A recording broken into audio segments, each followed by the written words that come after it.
Beleza. Boa tarde, pessoal. Então, eu sou o Felipe Névola. Eu tenho muito conteúdo, se fosse para falar tudo de cloud, então eu vou querer que vocês participem na medida do possível. Pode interromper, pode levantar a mão. No final, acho que vai ter tempo também para perguntas, mas se vocês participarem, fica muito melhor, porque aí eu vou saber aonde eu foco mais e aonde eu passo mais correndo. Tem bastante slide aqui, tem 40, mas a maioria é só uma imagem, tá? É só para ilustrar o que eu vou estar falando aqui. Deixa eu ver se o laser... o laser não dá para ver. Beleza. Então, qual que é o assunto aqui hoje? A gente vai falar de uma forma de enxergar cloud como uma ferramenta que é portável entre diferentes clouds. Então, esse é um produto que a gente já tem faz 2 anos e meio, e ele dá uma versatilidade muito grande, principalmente para empresas que estão buscando ou otimizar a velocidade mesmo das operações, ou também economizar em custos. E eu vou explicar mais um pouco como isso acontece na prática.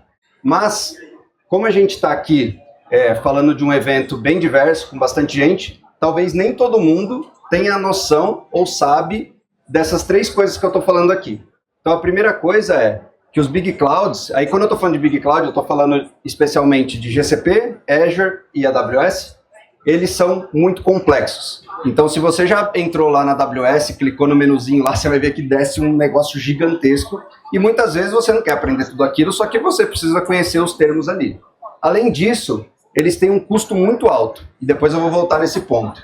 E para fechar todo esse pacote, a migração é muito trabalhosa, e que é o que a gente chama de lock-in na indústria, né? Então você tem uma dificuldade de conseguir sair daquele cloud para outro. E aí tem gente ainda, eu não sei se é o caso de vocês, que não entende o quão caro é o cloud. Por quê? A gente está já há vários meses, inclusive a AWS ali, né, patrocinador, a gente está há muitos anos, né, quase décadas, falando de cloud, falando do cloud como um facilitador. Só que você já parou para pensar que a maior unidade que dá lucro dos 3 Big Techs que tem cloud público é o cloud?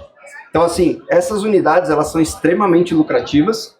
E por quê? Porque eles cobram caro pra caramba. Então, eles têm uma margem muito boa. Obviamente, tá tudo certo, né? A gente está no capitalismo, é bom ter lucro, mas eles estão tendo muito lucro. Então, a gente, além de poder usar eles por baixo dos panos, e eu vou explicar como, a gente também pode sair deles, se a gente quiser, e eu também vou dar um exemplo disso aqui. E aí, mas qual que é o diferencial de tudo isso, né? Então, eu estou realmente tentando atacar os 3 pontos que eu falei ali. Então, a nossa tecnologia, ela tenta abstrair a complexidade do cloud para você conseguir fazer qualquer deploy de uma aplicação, banco de dados, ou até de uma solução self-hosted, de uma forma gerenciável via web. E com um detalhezinho aqui, para quem, não sei, alguém aqui é DevOps? Dá levantar a mão? Alguém trabalha com cloud diretamente? Não?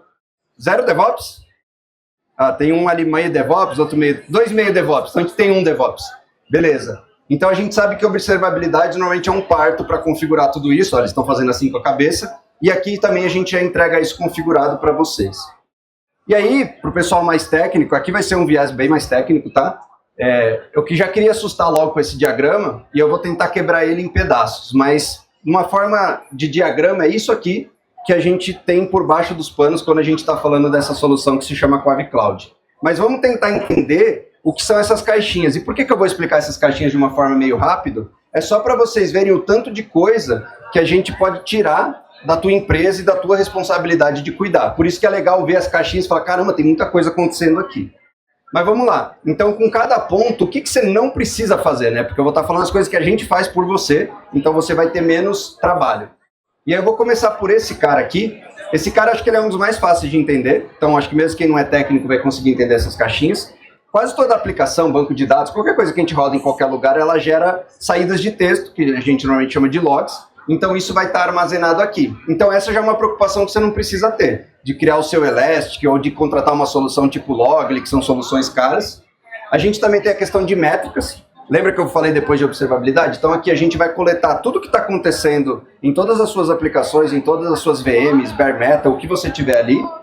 E a gente também vai monitorar. Então, se alguma coisa sair do previsto, a gente vai receber uma ligação do PagerDuty e a gente vai acordar lá de madrugada para ver o que está acontecendo com aquela VM que talvez está rodando um workload seu.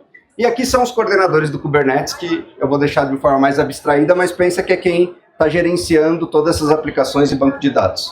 Então, a gente tem 3 elementos legais aqui que a gente já entrega embutido nas nossas soluções. E aí, aquela parte ali, ela é um pouco de back-end. Mas aonde você interage diretamente? Então é a parte que a gente chama de web, que era um dos pedacinhos daquele desenho.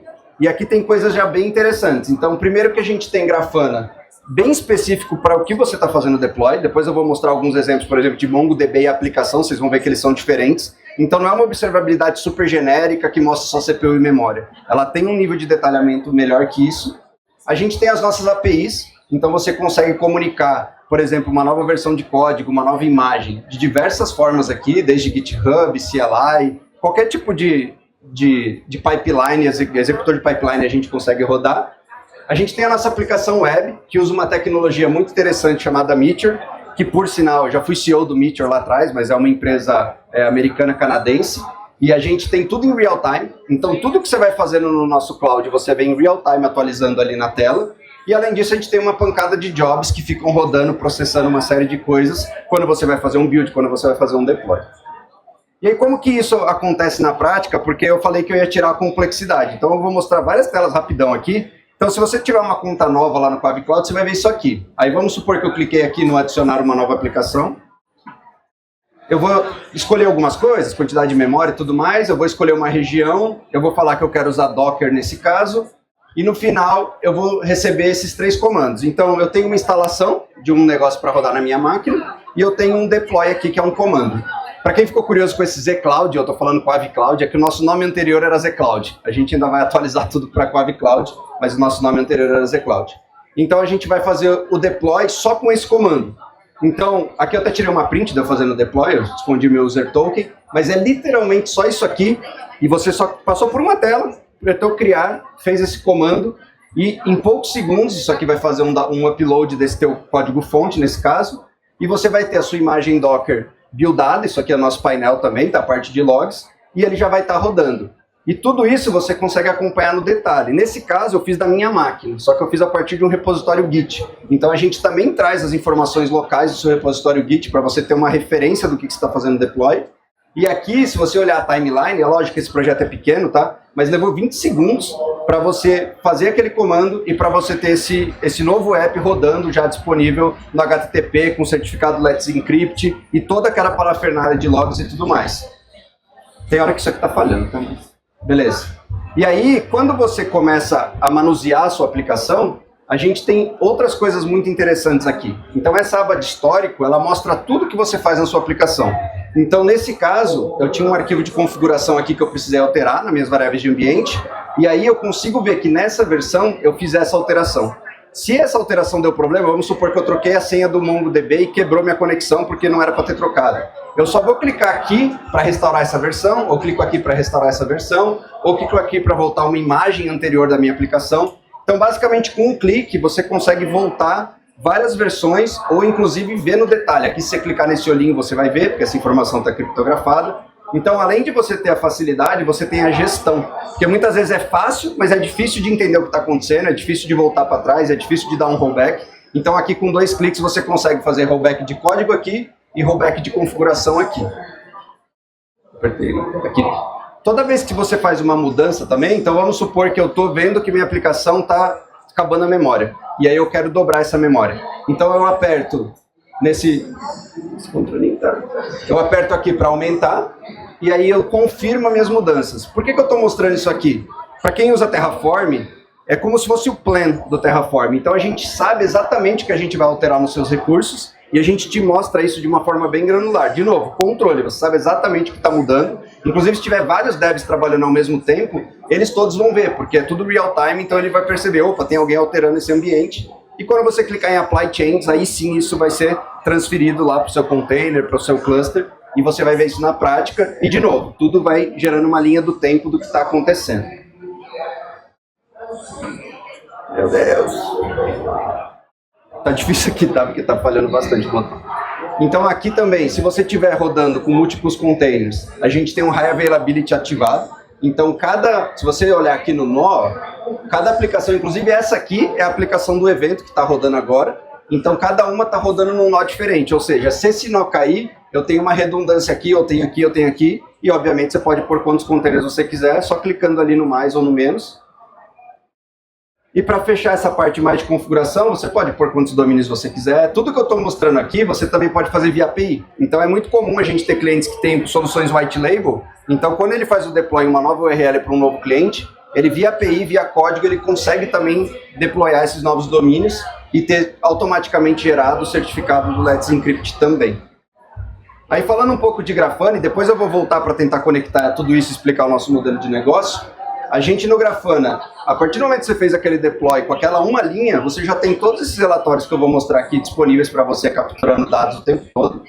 A gente tem desde memória, CPU, até rede, né? Tem bastante cloud que esconde essa informação de rede, porque tem muitos limites da rede. Então aqui você consegue ver tudo. E aqui, se tivesse um limite, você ia ver isso aqui como uma linha reta, porque você gastou toda ou a placa de rede ou um limite lógico e você ia ficar travado. Então você tem, de novo, controle, você tem transparência do que está acontecendo.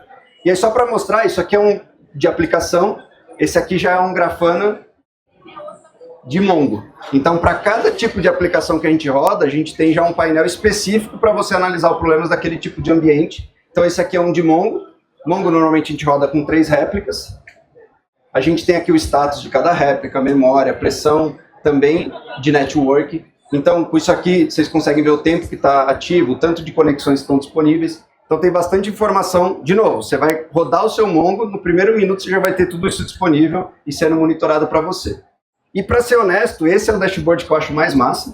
Esse dashboard aqui, ele é na verdade uma junção de vários data sources. Então a gente pega os dados dos alertas do Prometheus e do monitoramento e a gente junta também com todo o tráfego de rede do Elasticsearch para conseguir montar tudo o que está acontecendo. Então aqui nesse caso, ó, como o evento estava acontecendo, eu tirei essa print faz umas 2 horas. Então a gente está tendo 111 operações por segundo acontecendo aqui na nossa camada de rede, e você consegue ver que uma delas, que eu nem sei qual é aqui, talvez é essa aqui, ela não está tendo só resposta positiva, ela está tendo um problema aqui.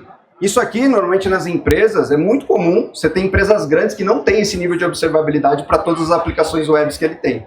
Então isso aqui, de novo, está entregue na hora que você faz o primeiro deploy ali, numa aplicaçãozinha minúscula. E aqui também você tem a pressão de rede e tudo mais que está acontecendo. Então, isso daqui que eu quis mostrar era para explicar o lado da web. Agora eu queria entrar um pouquinho mais para dentro, porque essa parte da web, acho que para muita gente aqui não teve nenhuma novidade. Mas aqui a gente começa a entrar em coisas que a gente criou. Então, quando eu falo de Kubernetes aqui, a gente tem os nossos próprios operators aqui, que eles entendem a forma que a gente descreve uma aplicação ou um banco de dados, e eles aplicam isso para a gente na infraestrutura do Kubernetes. Então, qual que é a diferença aqui? Vocês viram que, para quem está acostumado com Kubernetes, tem aquele monte de YAML que você tem que ficar mexendo naquele monte de configuração. Eu não toquei em YAML nenhum aqui. E para ser bem honesto, eu mesmo nem manjo muito daqueles YAMLs lá. Os nossos DevOps, ó, um deles está ali, o Diego, manjam muito mais que eu. Mas eu não preciso saber disso, porque essas APIs que a gente tem, essa API interna, tá? Ela está rodando dentro do Kubernetes em Go. A gente consegue orquestrar tudo que você faz através delas. Obviamente tem mais endpoints aqui. Então, a gente vai abstraindo. Então, quando você manda um comando de deploy, a gente faz uma descrição como se fosse do Kubernetes, mas a gente envia através da nossa própria API e ela vai garantir que isso vai ser aplicado corretamente na sua infraestrutura. E, além disso, a gente tem outros recursos, por exemplo, o Builder. Muitos clouds também, você acaba fazendo build na sua própria infraestrutura. Aqui a gente cede para você a máquina de build. Então, quando você manda fazer um build, você não precisa ter máquina. Então, se você tiver um workflow que vai disparar já, você faz uma mudança do seu celular, ele vai disparar um GitHub Action, que já vai disparar um build, que vai usar a nossa máquina e já vai entregar para você essa imagem dentro do seu container tudo automaticamente. E aqui também você pode usar o seu Docker privado ou você pode usar um Docker público nosso. Não é público, né? Mas ele está autenticado dentro dos nossos clientes. Então, essa parte aqui que faz boa da mágica de como é fácil acabar usando o zCloud ou o QuaviCloud no mundo real. Mas se vocês pararem para refletir, eu mostrei um monte de coisa da nossa aplicação web e um monte de coisa do nosso Kubernetes. Só que o que isso tem a ver com o teu código? O que isso tem a ver com a sua aplicação? Sua aplicação vai rodar ali? Não, que aí é o outro lado.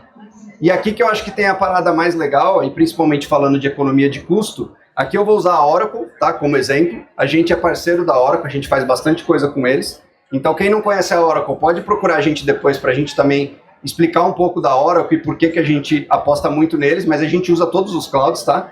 Mas a Oracle é o nosso principal parceiro. E aqui sim entra a sua aplicação. Então a gente tem nós. Então o que seria nós? Nós seriam máquinas, VMs, o que você quiser, que estão prontos para receber workloads seus, ou seja, banco de dados, ou seja, aplicação, e a gente consegue, inclusive, pôr nós em múltiplas regiões. Então, agora que a gente está nessas 2 semanas zicada, né? Para quem não acompanhou aí, semana passada a AWS ficou fora, quarta-feira agora a Azure ficou fora. Então, se você estivesse rodando a sua aplicação aqui, com um clique você consegue trocar desse nó para esse nó. Então, você tem o poder de trocar de regiões com um clique, e essas regiões podem estar em providers diferentes, tá? Aqui eu dei um exemplo com 2 da OCI, mas quando a gente abre, hoje a gente roda em mais de 10 providers diferentes, a gente tem bastante clientes na Europa e nos Estados Unidos, então a gente é bem diversificado nisso. Aí, dando um zoom ali naquela imagem, o que acontece aqui, né? Então, a gente tem normalmente 2 camadas. A gente tem uma camada de load balancer aqui. Aqui eu fiz a versão agnóstica, tá? A gente também tem a versão que a gente usa o load balancer da própria AWS, o load balancer da própria CI, e tem casos que a gente usa o nosso próprio load balancer, que é um open source, que é o HAProxy. E aqui dentro vai vir as cargas da sua aplicação. E depois, vocês prestem bem atenção nessas 2 palavrinhas, load balancer e nó, porque quando eu falar do nosso modelo de negócio, vocês vão ver que tem uma diferença de preço. Quando você roda isso aqui dentro da sua conta no seu cloud, que aí eu acho que é a grande novidade aqui. Então, normalmente, para adotar uma solução como a nossa, você não pode trazer a sua conta do seu cloud. Você acaba tendo que criar a sua própria conta e rodar separado, ou você tem que ficar refém do cloud que eu escolhi. Aqui nesse caso não, você tem a liberdade de escolher aonde você quer rodar o seu workload, inclusive com a sua conta. E principalmente para startup isso é bem relevante, porque muitas vezes tem crédito. Então se você tem crédito, você consegue usar a nossa facilidade e ainda tirar proveito do crédito gratuito que você ganhou da AWS, ou ganhou da Oracle, ou ganhou de algum cloud provider. E aí, a gente nem para por aqui, tá? É que, como eu falei, eu não vou por todas as variações. A gente também roda em bare metal. Por exemplo, a gente tem... Alguém aqui conhece a Hetzner? É um provedor de cloud bem famoso na Europa, mas ele não é dos big clouds. Então, a gente tem servidores na Finlândia e na Alemanha, onde a gente roda bare metal. Então, a gente pega uma... Bare metal, para quem não está acostumado, pensa que é a máquina mais crua que pode. É uma máquina instalada no Ubuntu, é basicamente isso. E aí, em cima disso, a gente instala um orquestrador de VM, e a gente instala as VMs. E aí, para quem não está acostumado com o termo VM, de novo, a gente sofreu aí um marketing dos clouds, então a AWS chama de EC2, cada um tem um nome, mas basicamente são máquinas virtuais que estão rodando em cima de algum bare metal. Então a gente também consegue rodar, mesmo que você tiver um bare metal, a gente brinca assim, se tiver uma máquina rodando na tua casa e quiser colocar um nó, a gente consegue colocar esse nó. E aí, eu já falei um pouco disso, mas só voltando aqui, o que a gente roda então, né? A gente roda aplicações, normalmente baseada em Docker, mas também pode ser Build Pack, que é mais comum em Ruby. A gente roda bancos de dados, a gente roda VMs, e uma sacada muito legal, que já tem alguns clientes nossos que já sabem usar isso muito bem, é pensar qualquer solução que for possível, através da licença, rodar self-host, você consegue rodar com a gente com um custo muito baixo. Então, um exemplo desse, por exemplo, o Open Replay, que é aquele tipo de aplicativo que vai gravando a sessão do usuário, vê onde o mouse está passando e tudo mais. O Open Replay já teve um cliente nosso que ia pagar R$1.000 para rodar no cloud deles, e $1.000, desculpa, e para a gente pagava $60, porque era uma ferramenta que propiciava self-host. Então é uma dica legal, você está começando a sua empresa, quando for escolher uma tecnologia, vê se tem uma alternativa que tem self-host, porque isso pode fazer com que você possa usar um serviço como o nosso, ou até você mesmo configurar uma VM e rodar na mão, e ter um custo muito mais baixo do que a solução já configurada por eles na nuvem. E aí, falando um pouco de preço, né? Então, a gente tem basicamente 2 modelos aqui. A gente tem o modelo das regiões públicas, que são regiões que, se você fizer o cadastro, você na hora já consegue rodar aquele comandinho igual eu fiz, já vai estar rodando. Então, por $750 a cada meio giga ou meia vCPU, você já vai ter tudo aquilo que eu mostrei. Então, você já vai ter rollback, backup, você já vai ter Grafana, você já vai ter observabilidade, você vai ter tudo aquilo por $750 para cada unidade dessa. E se você pagar antes no mês ou antes no ano, você ainda tem um desconto acima desse valor. Mas a parte mais interessante que eu queria contar para vocês era essa aqui. Então aqui nesse plano, principalmente para empresas que estão buscando uma economia ou uma otimização, a gente consegue trazer o seu próprio provedor. Então, só para dar um exemplo de quão radical é isso, a gente tem um cliente da Suécia, que eles trabalham com dados de saúde da Suécia. Qual que era o requisito deles? A gente precisa rodar num cloud que o dono é sueco. Então eles não estão pedindo para rodar numa região na Suécia. O dono do cloud precisa ser sueco. E aí, obviamente, eu falei para eles, não conheço nenhum. E aí eles pegaram, me mandaram 2 opções de cloud suecos, a gente olhou qual era a landing page mais bonita, e aí a gente foi com esse, fizemos um monte de teste, é claro. E aí a gente hoje, para esse cliente, eles rodam dentro de uma infraestrutura toda fechada, com a mesma facilidade que todos os nossos clientes, mas num cloud pequenininho lá da Suécia.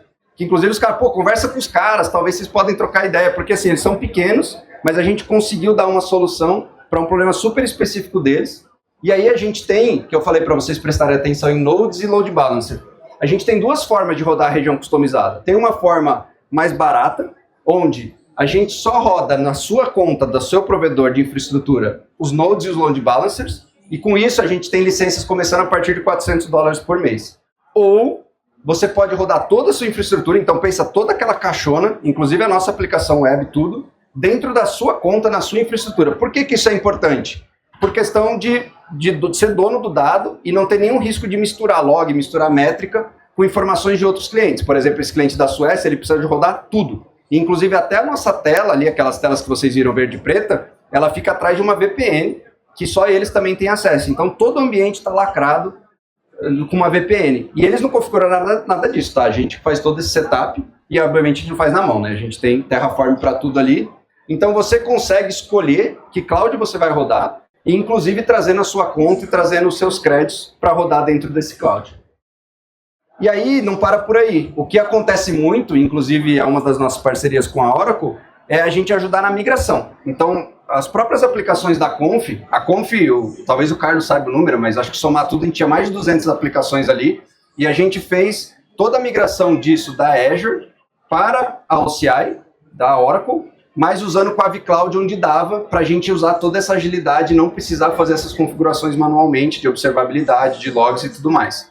Então a gente faz esse serviço e tem, dependendo do banco de dados, a gente consegue fazer até sem downtime nenhum. Então a gente consegue fazer uma mudança live, mesmo transferindo o seu banco de dados para um outro cloud. Então a gente faz bastante disso. O banco que a gente mais faz isso é o Mongo, mas dá para a gente fazer em outros bancos também. Como eu falei, se você tiver um problema numa região que você está rodando no Quave Cloud, você consegue, com um clique, mudar. Então aqui eu fiz até essa simulação ali agora há pouco. Então esse aqui está rodando nos Estados Unidos, eu cliquei na Europa, eu cliquei em mudar a região, ele pede alguns segundos aqui porque ele faz uma troca de DNS e pronto. A partir de agora, essa aplicação já está rodando na Finlândia. Então, com um clique de botão, está rodando na Finlândia e exatamente aquele seu mesmo código, aquela mesma imagem. É óbvio, não tem segredo e não tem mágica. Se você tiver um banco de dados com 3 teras e o teu cloud caiu e o dado está lá dentro, você não vai conseguir tirar. Mas a gente também pode alocar um nó do teu cluster em outro cloud ou um nó do teu cluster em outro provedor ou em outra região, que aí você vai ter como tirar esse dado se você precisar. Mas de aplicação, se você não tiver dado retido ali na região, você literalmente consegue fazer a troca com um clique e a sua aplicação não vai mais ficar fora do ar. E nem o DNS você precisa trocar, a gente faz isso por baixo dos panos também. E para finalizar, uma coisa bem interessante, eu vou abrir para perguntas para vocês, porque eu passei bem rápido mesmo.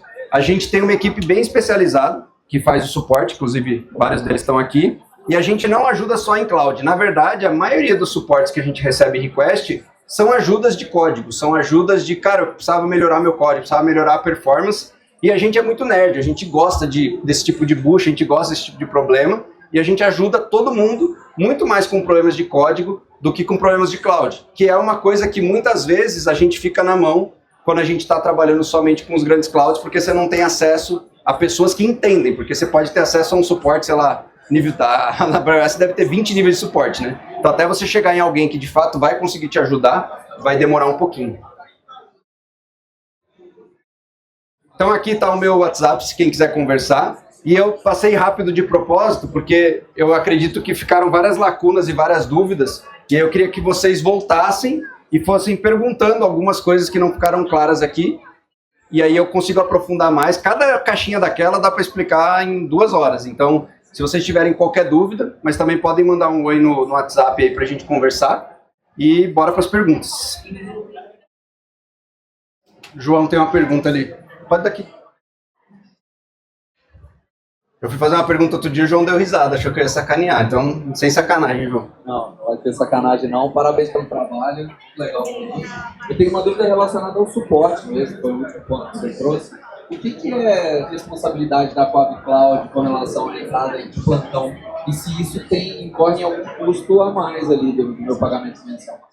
Então, hoje a gente não tem custo a mais, a gente no começo tinha o que a gente chamava de suporte premium, mas no final a gente viu que a gente estava fazendo premium para todo mundo, então a gente falou, larga a mão de cobrar esse negócio.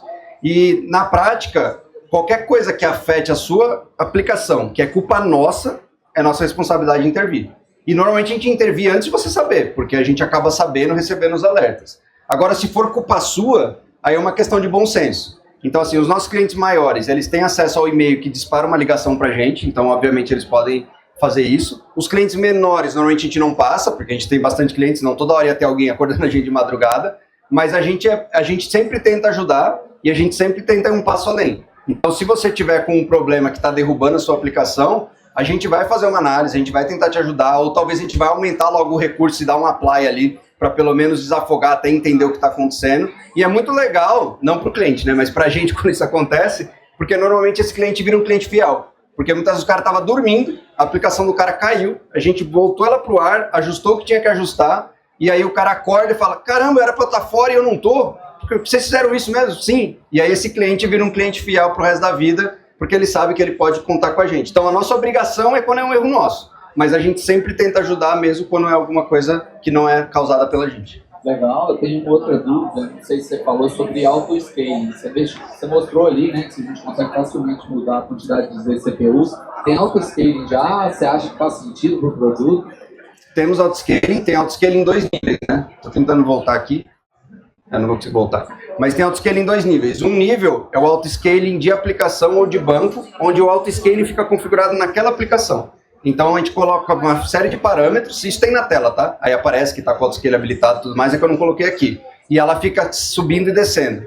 E tem um segundo nível de auto-scaling que a gente faz no próprio cloud. Então aí, para quem está acostumado com a AWS, talvez uma analogia boa seria o Fargate, onde a gente de fato instancia novas VMs e mata VMs, para que você consiga escalar, aumentando os recursos disponíveis, não só da aplicação, mas da infraestrutura que está por baixo em si. Então tem os 2 níveis de autoscaling. O segundo, que é um autoscaling dos serviços que estão por baixo, a gente só oferece nas regiões customizadas. Porque senão ia ser difícil da gente controlar o que eu escalo, porque eu tenho um monte de cliente usando, então ia ser muito difícil até de escalar para baixo, né? Porque se eu escalo, começa a entrar um monte de workload, eu escalo para baixo, e aí? Então na região customizada a gente tem mais controle, porque tem um cliente só rodando ali. Obrigado. Mais alguma pergunta? Nada? Pessoal da Oracle, tem pergunta? Não? O Luciano tem uma ali.